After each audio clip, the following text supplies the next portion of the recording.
Elles battent le tambour contre l'inconcevable.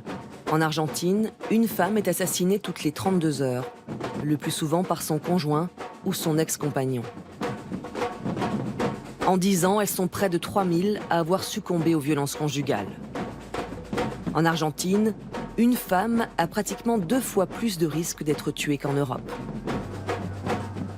Le mouvement Ni Una Menos, pas une de moins, fait régulièrement descendre des milliers de personnes dans la rue. Ensemble, elles réclament l'égalité et la justice. Mónica Garnica est l'une de ces victimes. À 25 ans, elle a été brûlée et assassinée par le père de ses enfants la veille de Noël, il y a bientôt 2 ans.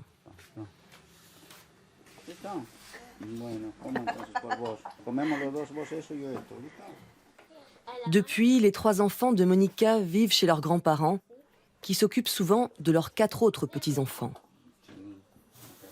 Avant la mort de Mónica, ils n'avaient entendu parler de la vague de féminicides qui sévit en Argentine qu'à la télévision. L'homme qui vivait avec ma fille semblait être quelqu'un de bien.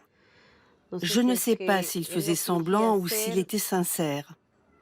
En tout cas, nous n'avons jamais rien vu de mauvais en lui.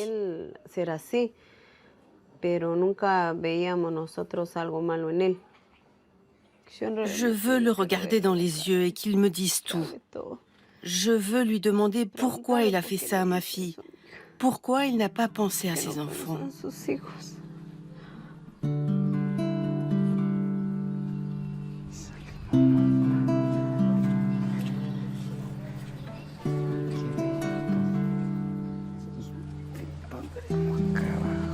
Freddy Garnica s'efforce de maintenir la famille à flot en enchaînant les petits boulots. Il a perdu son emploi dans une imprimerie quelques mois avant la mort de sa fille.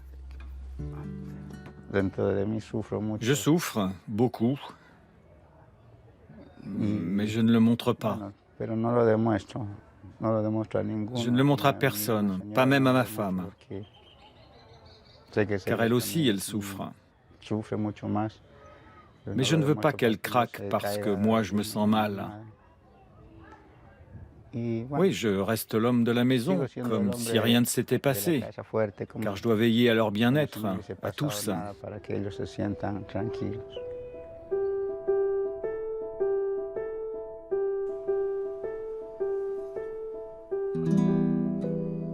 L'assassin présumé est en détention provisoire. La famille de Mónica attend que la justice fasse son travail.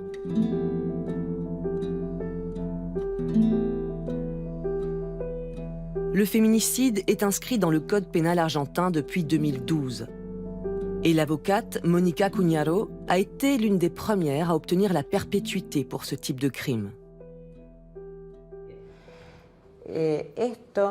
Sur les photos, on se rend compte qu'il s'agit d'un meurtre cruel et sanglant. L'homme a frappé la victime à plusieurs reprises et lui a porté 13 coups de couteau.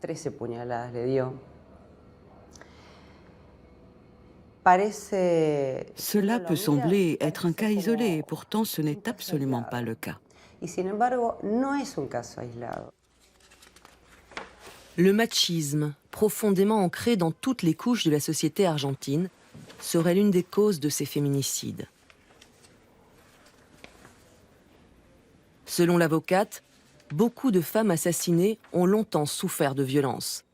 Et souvent, elles ont porté plainte avant leur mort. Mais peu de choses sont faites pour les protéger. Il n'y a pas d'argent pour ça. L'État ne débloque pas de fonds parce que ça ne fait pas partie de sa politique. Il ne s'intéresse pas à la question. Sinon, on ne manquerait pas de foyers d'accueil ou de programmes de soutien pour les femmes. Le peu qui est fait arrive souvent trop tard, ou alors il faut qu'un policier ou un juriste s'en occupe personnellement, comme je le fais.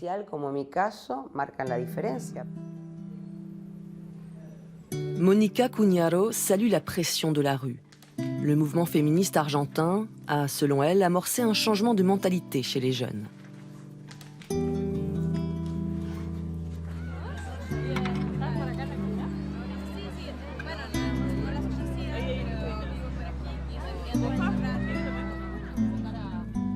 Ni Una Menos ne se contente pas de manifester. Le collectif organise aussi des réunions dans des lieux publics, comme ici dans le quartier d'Almagro, à Buenos Aires. Hommes et femmes débattent ensemble des droits des femmes et proposent des solutions pour plus d'égalité et moins de violence. Distribution de soupe aux lentilles pour tout le monde, tandis que les enfants confectionnent des banderoles en vue de la prochaine manifestation. Verónica Gago est l'une des organisatrices des manifestations de Ni Una Menos. Les manifestations ont commencé comme un cri de colère. Elles sont parties du meurtre d'une jeune femme, Chiara Paez, en 2015. Plusieurs autres affaires ont été relayées par la suite. Selon cette sociologue, l'un des objectifs du mouvement est aussi d'extraire les femmes du seul rôle de victime. Le mouvement féministe a réussi à véhiculer le message suivant. Nous souffrons, nous sommes en deuil, mais nous sommes des battantes. Nous allons trouver le moyen d'obtenir ce que nous réclamons et de lutter contre la violence.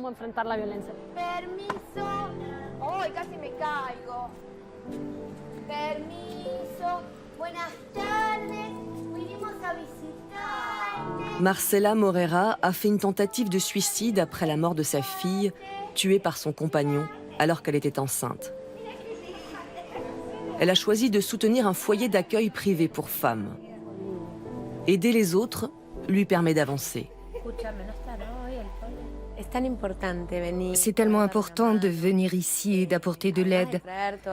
Je ne me contente pas de contributions matérielles qui permettent au foyer de fonctionner. Pour moi, c'est important d'être en contact avec ces femmes, de leur parler, de les prendre dans mes bras. Ça me fait du bien, ça guérit les blessures de l'âme. Nancy Huguet est atteinte d'un cancer, ce qui ne l'empêche pas d'héberger jusqu'à 50 femmes et enfants. Elle prend le relais là où l'État a échoué. L'Argentine compte aujourd'hui 89 foyers pour femmes. C'est peu quand on sait que l'an dernier, le pays a enregistré 143 000 plaintes pour violences contre des femmes.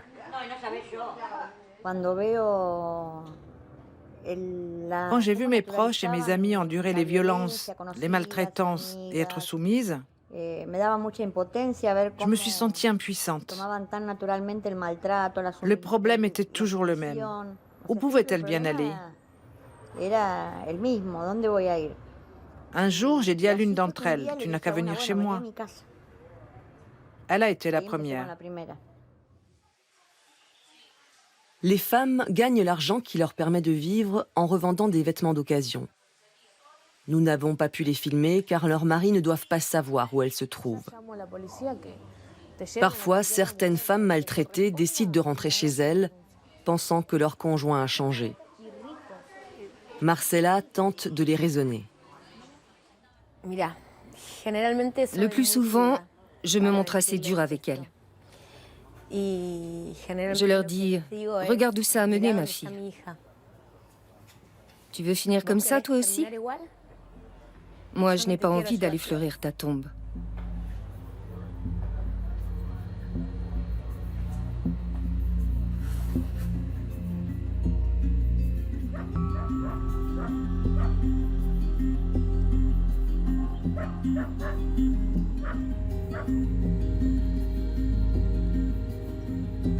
Une journée difficile attend les parents et la sœur de Monica. Ils se sont mis en route de bon matin. Aujourd'hui s'ouvre le procès du meurtrier de Monica. Il est censé prendre la parole.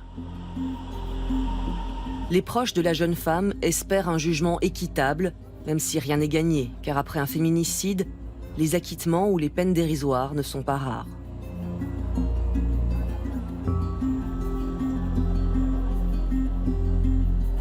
J'espère que justice sera rendue, qu'il aura droit à la peine maximale et qu'il va moisir en prison, afin qu'il ne puisse plus jamais faire de mal à une autre femme. C'est ce que nous espérons tous.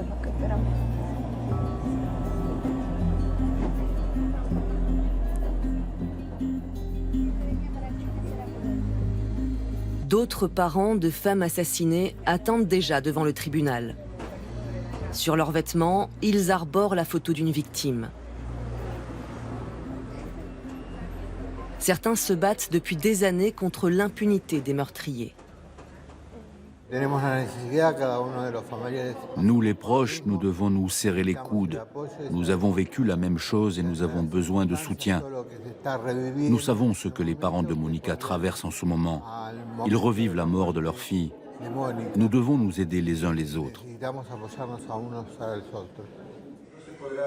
Pour la première fois depuis le drame, les parents de Mónica se retrouvent face au meurtrier de leur fille.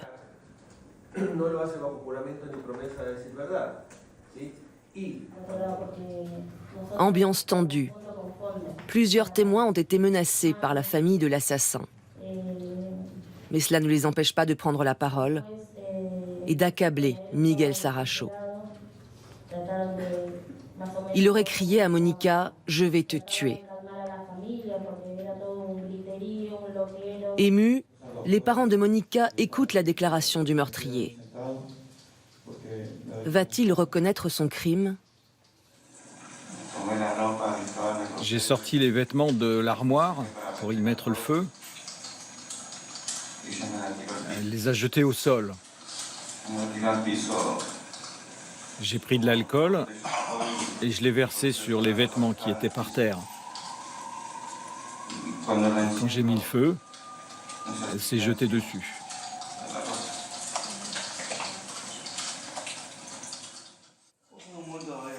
L'accusé tente de présenter son crime comme un accident. L'enquête révèle toutefois qu'il a bien poussé Mónica dans le brasier, comme le prouvent les brûlures au niveau de ses poignets et de ses chevilles. Le tribunal tranche. Ce sera la peine maximale, la réclusion à perpétuité.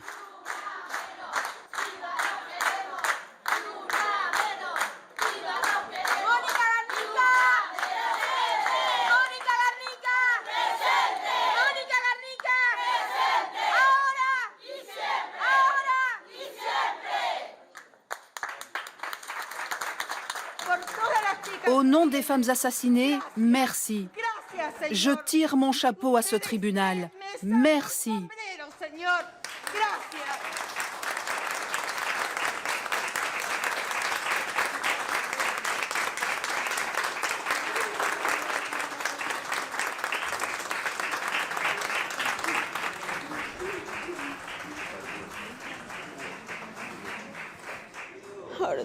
Je me sens un peu apaisée, mais elle n'est plus là. Et lui est toujours en vie. Je dois maintenant me battre pour mes petits-enfants. Ma fille aurait tellement voulu que justice soit rendue. Et justice a été rendue.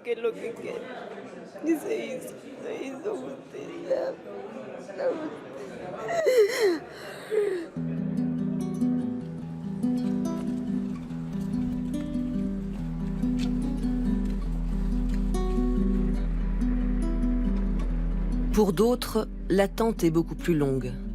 Certaines affaires ne passeront peut-être même jamais en jugement.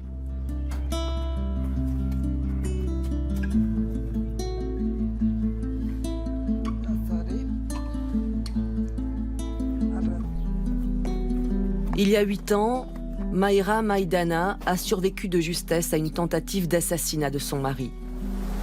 Il l'a aspergé d'alcool, puis il a mis le feu. Jamais emprisonné, il a depuis fondé une nouvelle famille.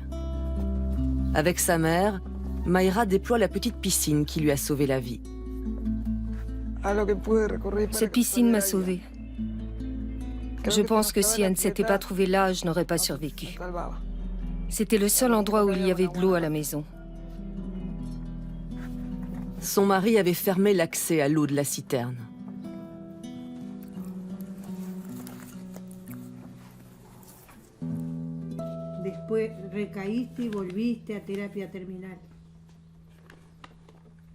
Mayra a dû subir 52 opérations.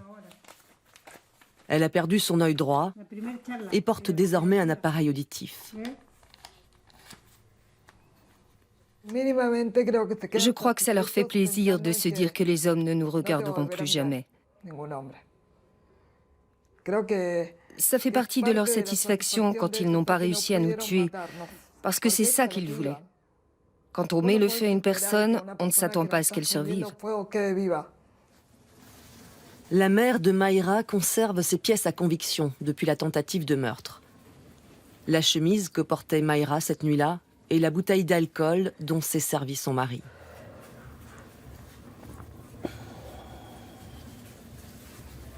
Mais cette affaire n'intéresse pas la police. Pour autant, les deux femmes n'abandonnent pas l'espoir que justice soit rendue.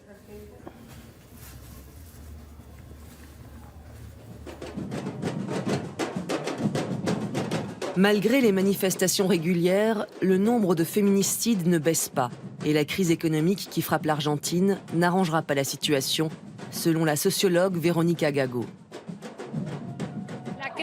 La crise économique signifie aussi un taux de chômage plus élevé et des salaires qui ne permettent plus de joindre les deux bouts. Il y a de plus en plus de trafic illégal et un regain de violence dans les quartiers. Tout cela contribue à l'augmentation des violences conjugales. Les manifestations appellent toute la société à revoir ses a priori et visent à redonner confiance aux femmes. Aujourd'hui, elles sont 2 fois plus nombreuses à porter plainte suite à des violences conjugales qu'au début des manifestations, il y a 4 ans.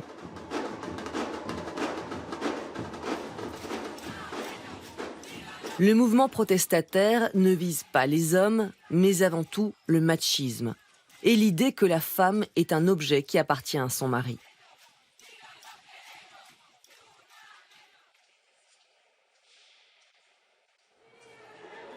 Mayra et sa mère arrivent au collège de Quilmes, à 20 km de Buenos Aires. Un groupe d'élèves les a invités à venir discuter des violences conjugales. Pour Mayra, il est important de raconter son histoire afin qu'aucune jeune fille, aucune femme ne connaisse le même destin. Quand as-tu remarqué que cette relation battait de l'aile? Dès le début, j'ai compris que quelque chose clochait. Nous allions encore à l'école. Il faisait souvent preuve d'une jalousie maladive. Mais je me suis dit que ça passerait, qu'il se calmerait, qu'il changerait. C'était ce qu'il disait tout le temps. Mais le changement ne durait jamais bien longtemps. Mayra en est sûre. Le mouvement Ni Una Menos a déjà changé des choses pour la génération à venir, chez les filles comme chez les garçons.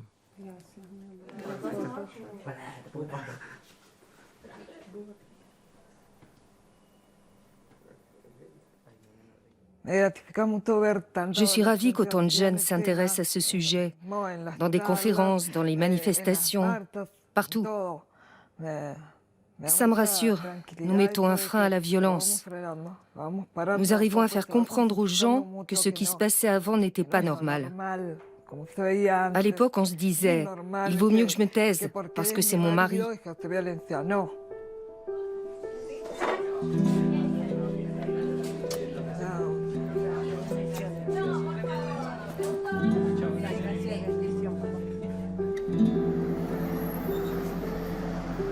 Permettre aux femmes de disposer de leur propre corps, c'est aussi ce que réclame ce mouvement.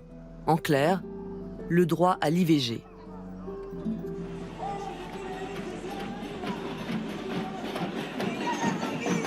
Mais pour certains, cette revendication va trop loin.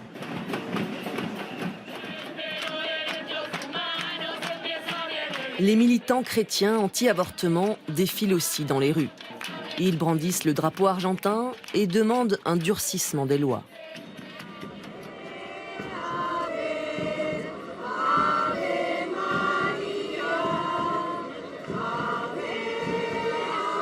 En Argentine, l'avortement est illégal. Mais les juges peuvent autoriser une interruption de grossesse en cas de viol ou lorsque la vie de la mère est menacée. Mais pour ces manifestants, de telles exceptions sont inacceptables. Ils s'opposent ouvertement au mouvement Ni Una Menos. C'est contradictoire, non? Ils réclament les droits des femmes, mais le premier des droits est celui de la vie. Demander la mort d'un enfant à naître, ce n'est pas revendiquer les droits de tous, seulement ceux de certains. Ils placent la volonté de la femme avant le droit à la vie, qui est le droit le plus fondamental. Cette manifestation a été organisée en soutien à un médecin condamné à 2 ans d'emprisonnement avec sursis pour avoir refusé de pratiquer une IVG sur une femme violée. Un héros aux yeux des anti-avortements. Il propose que les femmes violées mènent leur grossesse à terme, puis confient l'enfant à l'adoption.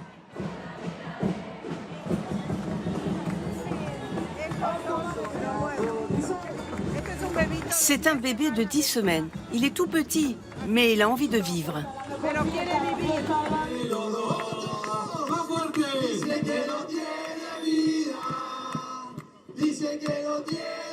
Il y a un an, le Parlement a rejeté à une courte majorité un projet de loi prévoyant un assouplissement de la loi sur l'avortement. Mais le fait que le sujet ait été abordé est une révolution dans une Argentine ultra-catholique.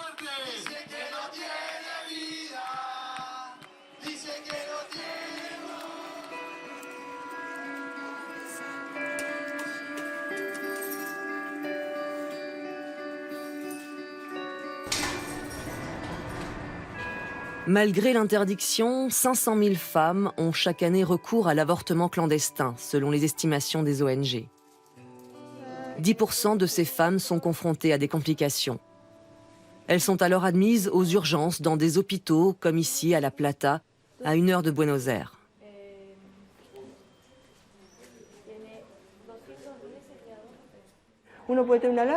Où commence la vie, où commence la conscience humaine, on peut en débattre pendant longtemps. Personnellement, cela me dépasse. Je vois des femmes mourir. Si je parle de féminicide, lorsqu'une femme meurt suite à un avortement clandestin, c'est parce que l'État a échoué, à tous les niveaux, en amont.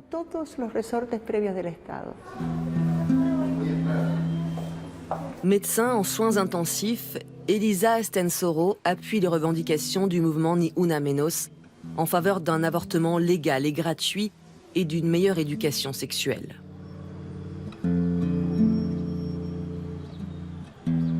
Ce mémorial en plein centre de Buenos Aires rend hommage aux victimes de féminicides. Régulièrement, leurs mères, pères, frères et sœurs s'y rassemblent avec un seul but, faire en sorte que la société ne détourne pas les yeux. Malgré la souffrance, au terme de chaque rencontre, ils clament les noms des victimes. Pas une ne doit être oubliée. Marisol Pereira, presente. Erika Quinteros, presente. Ahora y siempre. Ahora y siempre. Mónica Garnica, presente. Mónica Garnica, presente. Ahora y siempre. Ahora y siempre.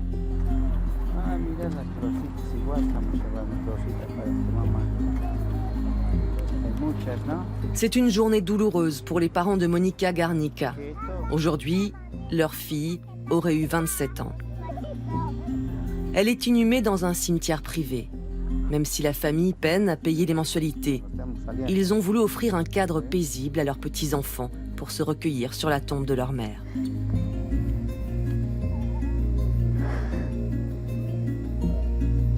Ils confient à leur fille défunte que son assassin a été jugé et que ses enfants recevront désormais une rente d'orphelin. Une indemnité pour les enfants des femmes assassinées, c'était l'une des revendications du mouvement Ni Una Menos. Depuis peu, elle est inscrite dans la loi. Ce n'est pas grand-chose, mais les enfants de Mónica sont parmi les premiers à bénéficier de ce dispositif. La famille Garnica continuera malgré tout à participer aux manifestations du collectif pour que d'autres parents n'aient pas à leur tour à enterrer leur fille.